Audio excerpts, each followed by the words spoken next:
Hello बच्चों, let's start the question. Which of the following is not a basic aspect of biogeochemical cycle. ठीक है, निम्नलिखित में से कौन भू रासायनिक जो बायोजियोकेमिकल साइकिल है इसका मूल पहलू नहीं है, यानी कि बेसिक एस्पेक्ट मूल चीज नहीं है। ठीक है ना। तो ये कौन सा है, इसको देखते हैं। की पॉइंट देखते हैं सबसे पहले।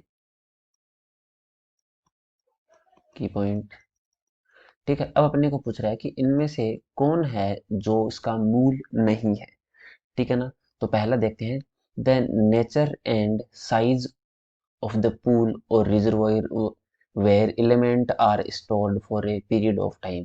यानी कि एक या नेचर और जो साइज है, nature and size of pool, यानी पूल जो पानी से भरा हुआ गड्ढा या कुछ भी कह दो। ठीक है ना।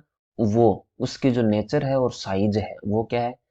एक तो वो, और रिजर्वोयर एक वो जो जहाँ पर कोई चीज स्टोर की है, जहाँ का एलिमेंट क्या है, स्टोर है फॉर ए पीरियड टाइम, एक थोड़े समय के लिए वो क्या किए जाते हैं, स्टोर किए जाते हैं। तो ये इसका क्या है, बेसिक है। ठीक है ना, जो क्वेश्चन के लिए सही नहीं है। ठीक है। सेकंड क्या है, how different biogeochemical cycle interact, और कितने जो साइकिल हैं वो क्या इंटरेक्ट कर रही हैं, वो भी क्या है, इस क्वेश्चन के लिए सही नहीं है। ठीक है। और तीसरा क्या है, how energy flow through an ecosystem, यानी कि इकोसिस्टम के द्वारा या इकोसिस्टम के माध्यम से कितनी एनर्जी फ्लो हो रही है, ये इसका बेसिक एस्पेक्ट नहीं है। ठीक है ना। तो ये क्वेश्चन अपने लिए ये क्या हो जाएगा, आंसर सही हो जाएगा।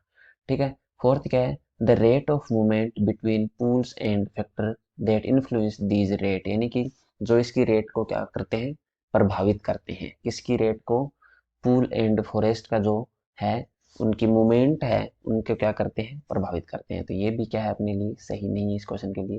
अपना आंसर कौन सा हो जाएगा, C. Okay, hope you understand it well. Thank you.